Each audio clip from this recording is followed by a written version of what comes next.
Super Aryan episode 232। Kalakeya को ध्यान में गए 2 साल हो गए थे, लेकिन अब तक प्राचीन शैतान की शक्ति जागृत नहीं हुई थी। लेकिन कालकेय हार नहीं मानने वाला था। उसने ध्यान छोड़कर कोई और उपाय करने का सोचा और अपने एक क्लोन को अपने पिता के पास भेजा ताकि प्राचीन शैतान की शक्ति को जागृत करने के लिए जरूरी वस्तु इकट्ठा कर सके। वहीं दूसरी तरफ आर्यन अभी भी युद्ध देवता की शक्ति को धारण कर रहा था, लेकिन अब शक्ति कमजोर होने लगी थी, जो प्रमाण था कि आर्यन के साधना पूरी होने का। वहीं दूसरी तरफ इन 2 सालों में कुछ और देवता तैयार हो गए थे। आर्यन के परिवार में महाराज रुद्रेश्वर भी देवता बन गए थे। वही सम्राट हर्ष के साथ आर्यन के दोनों चाचा भी देवता बन गए थे। वही आर्यन का भाई हर्षित देवता बनने के नजदीक पहुंच गया था।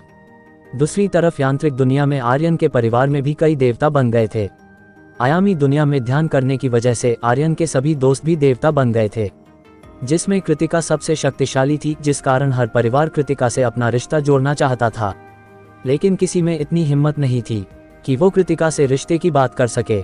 1 महीने और बीत गए। रुद्र महल में ध्यान में बैठा आर्यन ने अपनी आंखें धीरे धीरे खोली, जिसमें एक लाल चमक थी, तो तुरंत शांत हो गई। जब आर्यन ने अपनी आंखें खोली तो आर्यन ने देखा कि युद्ध देवता रुद्रा का शरीर नष्ट हो चुका था, लेकिन उनके शरीर का दिव्य हड्डी सप्तरंगी के साथ हवा में घूम रहा था, जिसे देखकर आर्यन ने अपने हाथ को आगे बढ़ाया तो वो हड्डी आर्यन के हाथ में आ गया, जिसके बाद उसने वो हड्डी स्टोरेज में रख लिया। हड्डी स्टोरेज में रखने के बाद आर्यन अपने जगह से गायब हो गया और जब आर्यन प्रकट हुआ तो वो बाहर वाले हॉल में था, जहां उसके दिव्य योद्धा ध्यान कर रहे थे। जैसे ही उन्हें एक शक्तिशाली आभा महसूस हुआ, उन सब ने अपनी आंखें खोली और अंदर वाले हॉल के दीवार की तरफ देखा तो वहां उन्हें एक लड़का दिखाई दिया, जिसके चेहरे पर सूर्य जैसा तेज था और उसके शरीर से लाल शक्ति निकल रही थी। वो लड़का आर्यन था। आर्यन को देखकर सभी देवता अपने अपने घुटने के बल झुकते हुए एक साथ बोले, युद्ध देवता की जय हो। आर्यन की सेना में अभी भी करीब 10 लाख देवता थे, जो महाशक्तिशाली थे। उन सब को देखते हुए आर्यन बोला, खड़े हो जाए सब। आर्यन की बात सुनकर सब खड़े हो गए। उसके बाद मुख्य सेनापति आर्यन के सामने आया और बोला, प्रभु आपके आदेश अनुसार सेनापति विषधर को बुला लिया गया। मुख्य सेनापति की बात सुनकर आर्यन देवताओं की तरफ देखा तो उसे सबसे आगे सेनापतियों के साथ विषधर दिखाई दिया। आर्यन ने उसे इशारा करके बुलाया। आर्यन का इशारा मिलते ही सेनापति विषधर तेजी में आर्यन के पास आया और आर्यन को प्रणाम किया।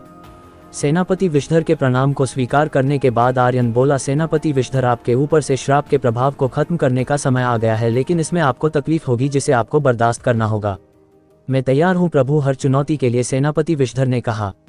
सेनापति विषधर के सहमत होते ही आर्यन ने अपना एक हाथ सेनापति विषधर के सिर पर रख दिया। जैसे ही आर्यन ने सेनापति विषधर के सिर पर अपना हाथ रखा, आर्यन की लाल ऊर्जा विषधर के शरीर में जाने लगा, जिसके कारण सेनापति विषधर में हलचल होने लगी। आर्यन ने सेनापति विषधर के शरीर की जांच कर रहा था। तभी आर्यन को देखा कि सेनापति के शरीर में उसकी देवता की सारी शक्ति के शक्तिशाली कवच में कैद था। उस कवच को देखकर आर्यन ने अपने लाल ऊर्जा को उस कवच की तरफ भेज दिया। कुछ ही पल बाद लाल ऊर्जा कवच से टकरा गया, जिससे सेनापति विषधर के शरीर में एक धमाका हुआ और ऊर्जा की लहर सेनापति के शरीर में फैल गई, जिसके कारण सेनापति को भयानक दर्द होने लगा। लेकिन आर्यन ने जल्दी से अपने लाल ऊर्जा को सेनापति विषधर के शरीर के अंदरूनी भाग को सुरक्षित कर दिया, लेकिन फिर भी थोड़ी तकलीफ तो हो ही रही थी। सेनापति विषधर को सेनापति का देवता की शक्ति श्राप से आजाद हो चुका था, जिस कारण सेनापति का शक्ति स्तर तेजी में बढ़ रहा था। कुछ समय बाद सेनापति विषधर के शरीर के अंदर का लहर शांत हो गया, जिसके बाद आर्यन ने अपनी ऊर्जा को वापस अपने अंदर समाहित कर लिया और विषधर को ध्यान करने के लिए बोला।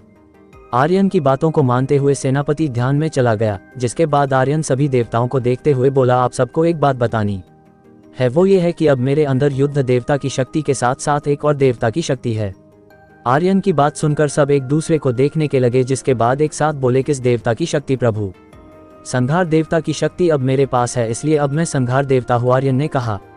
आर्यन की बातों को सुनकर सभी देवता शॉक हो गए और एक दूसरे से बात करने लगे, ये तो वही देवता है जिसकी शक्ति लाखों सालों में किसी एक को मिलता है और अब वो शक्ति हमारे प्रभु के पास है, जिस कारण वो और भी शक्तिशाली हो गए हैं। अब तो हमें कोई भी नहीं हरा सकता है। लेकिन एक बुरी खबर भी है, आर्यन ने कहा। आर्यन से बुरी खबर सुनकर सभी देवता की खुशी गायब हो गया, जिसके बाद मुख्य सेनापति बोला, वो क्या है प्रभु? कालकेय फिर से आ गया है हमारी तरह और उसे पता चल गया कि मैं अब संहार देवता हूँ, इसलिए वो और भी शक्तिशाली होने की तैयारी कर रहा है, इसलिए मुझे भी और शक्तिशाली होना होगा, आर्यन ने कहा। तो आप कौन सी शक्ति धारण करेंगे प्रभु? मुख्य सेनापति ने कहा। पालन और सृजन की। मैं ब्रह्मांड की तीनों महान शक्ति को धारण करूंगा, जिससे मैं उस कालकेय का अंत सदा सदा के लिए कर सकूं, आर्यन ने कहा। आर्यन की बात सुनकर सभी देवता शौक हो गए। कुछ पल शौक में रहने के बाद बिजली सेना का सेनापति बोला, प्रभु तीनों शक्तियों को तो आज तक कोई धारण नहीं कर पाया है, तो फिर आप कैसे धारण करेंगे? ये सच नहीं है। आज से लाखों साल पहले महारुद्र नाम के एक देवता ने तीनों शक्तियों को धारण किया था, जिस कारण वो ब्रह्मांड का भगवान बन गया था। तो फिर मैं क्यों नहीं कर सकता हूँ, आर्यन ने कहा। ठीक है प्रभु, जब आपने फैसला ले लिया है तो ठीक ही होगा। वैसे हमारे लिए क्या आदेश है, मुख्य सेनापति ने कहा। अब तुम सब मेरे साथ मेरे आयामी दुनिया में चलोगे। शायद तीनों शक्तियों को धारण करते वक्त मुझे तुम सबकी जरूरत पड़े, आर्यन ने कहा। ठीक है प्रभु, हम चलने के लिए तैयार हैं, मुख्य सेनापति ने कहा। एक बार सेनापति विषधर ध्यान से बाहर आ जाए तो तुम सब इस पत्थर की मदद से आ जाना, मैं वही इंतजार करूंगा, आर्यन मुख्य सेनापति को पत्थर देते हुए बोला। ठीक है, हम पहुंच जाएंगे। इतना बोलकर मुख्य सेनापति ने आर्यन को प्रणाम किया, जिसके बाद सभी देवताओं को प्रणाम किया। सबके प्रणाम को स्वीकार करने के बाद आर्यन वहां से गायब हो गया, जिसके बाद एक अग्नि सेना का सेनापति सामने आया और मुख्य सेनापति से बोला, मुख्य सेनापति, हमारे प्रभु के इस खतरनाक कदम से कहीं उनके जीवन पर कोई खतरा तो नहीं आएगा।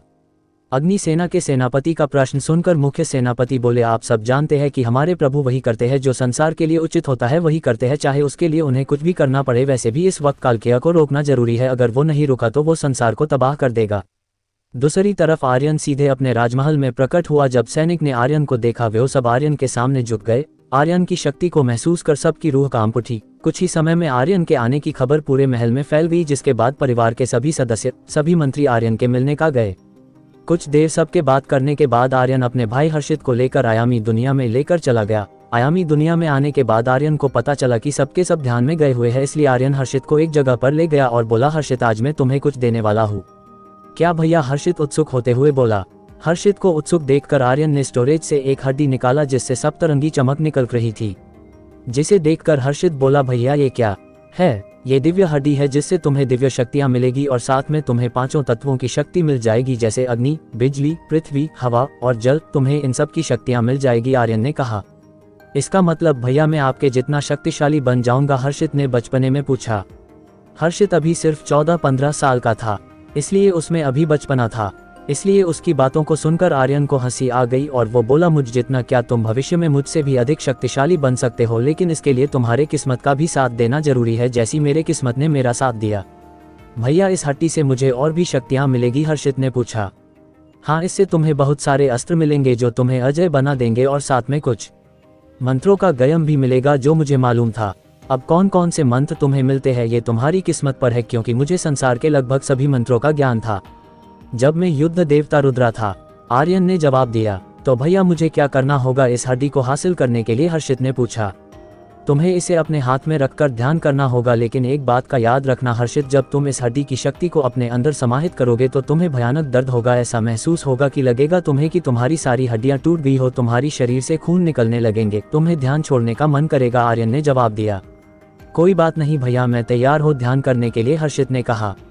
हर्षित को हिम्मत करते देखकर आर्यन खुश हो गया और उसे हड्डी दे दिया। आर्यन से हड्डी लेने के बाद हर्षित पास के एक टीले पर ध्यान की मुद्रा में बैठ गया और हड्डी की ऊर्जा को अपने अंदर समाहित करने लगा। जैसे ही हड्डी की ऊर्जा की पहली लहर हर्षित की हड्डियों से टकराया, उसके मुंह से चीख निकल गई, लेकिन वो रुका नहीं और ऊर्जा अवशोषित करता रहा। वही आर्यन हर्षित को देख रहा था।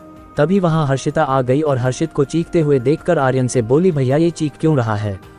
हर्षित युद्ध देवता रुद्रा की दिव्य हड्डी से ऊर्जा अवशोषित कर रहा है, जिससे ये भी युद्ध देवता बन जाए। ये उसी महान शक्ति का प्रभाव है। क्या हर्षित युद्ध देवता बन पाएगा? सुनिए अगले एपिसोड में।